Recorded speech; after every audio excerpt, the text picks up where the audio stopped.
Curious about ancient attitudes towards love, marriage, and sexual scandals?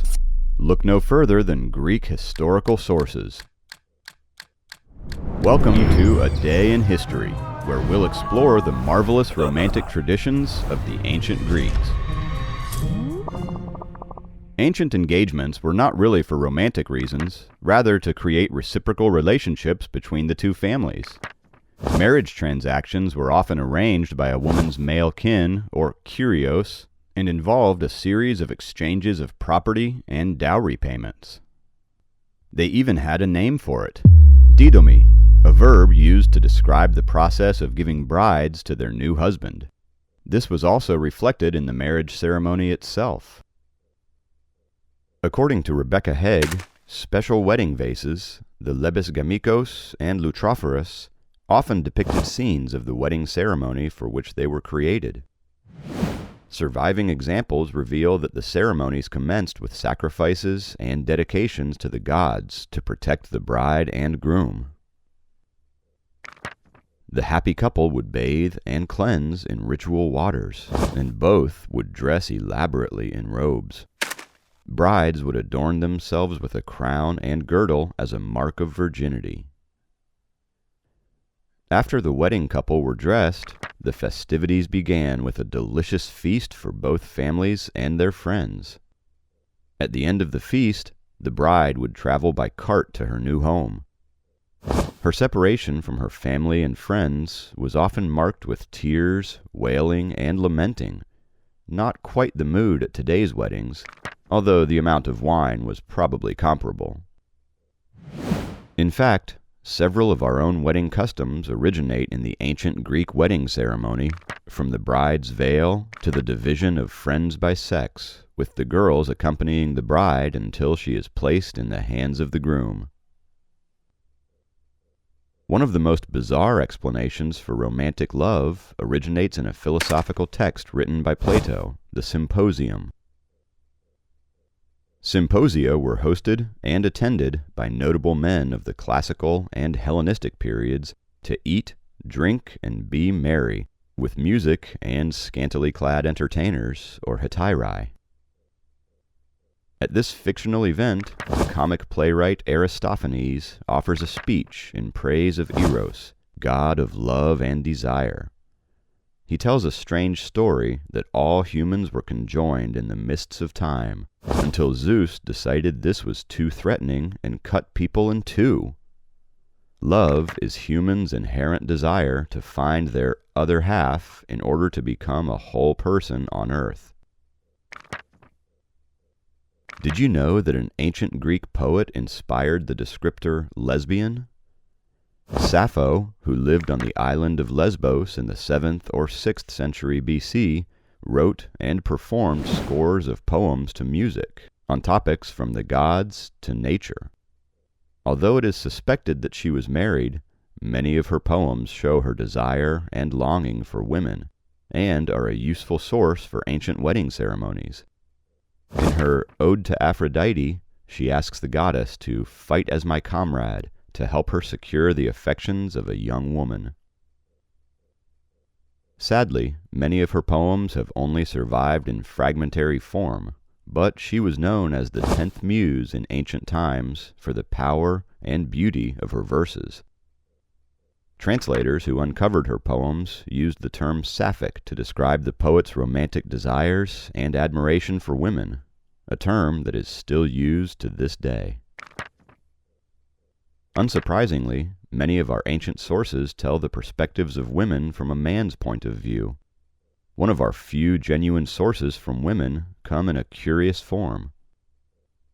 In Dodona, the oldest Hellenic oracle, archaeologists have uncovered small metal plaques with questions to the oracle of Zeus that reveal the inner desires, hopes, and fears of ancient Greek women.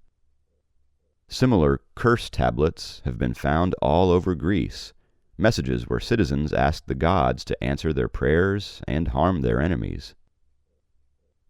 Both men and women use these tablets to curse their lovers and rivals alike.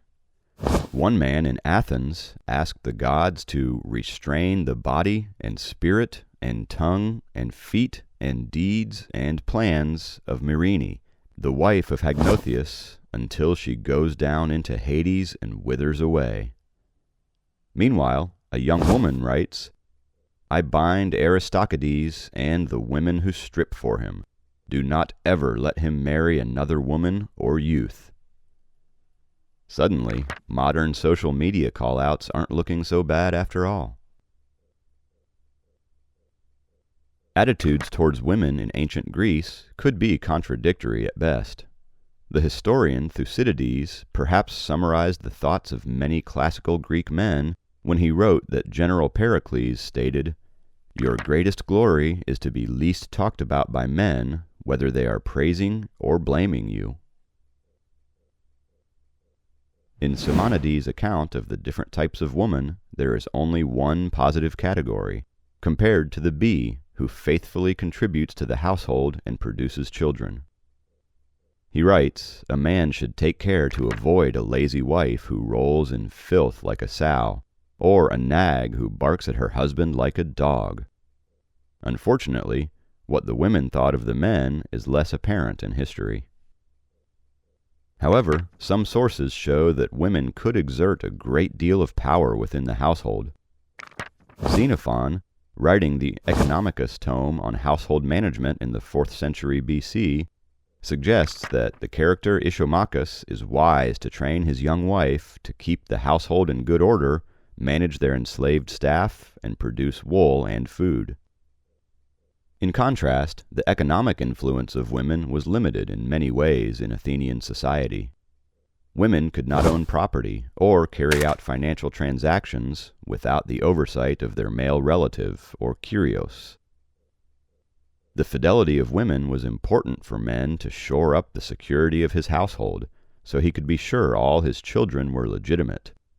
As we will see, some ancient sources explored the disastrous consequences of women's infidelity. Women who proved unfaithful or who lacked a good name could find themselves in the Athenian docks. In the Oration against Neaera, the prosecution accuses the defendant, Neaera, of being a prostitute and woman of ill repute, whose relationship with a Greek citizen, Stephanos, poses a danger to legitimate marriage.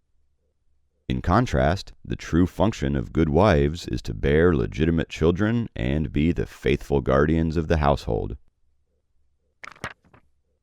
Meanwhile, during Lysias on the murder of Eratosthenes, the accused Euphilitos justifies his murderous urges based on the actions of his wife. He laments that he gave her too much freedom because she was a good worker, giving her a chance to do the dirty deed with her lover, Eratosthenes. By seducing his bride, Eratosthenes gained access to the household stores and threw the legitimacy of his children into doubt. So, logically, he has no choice but to kill him.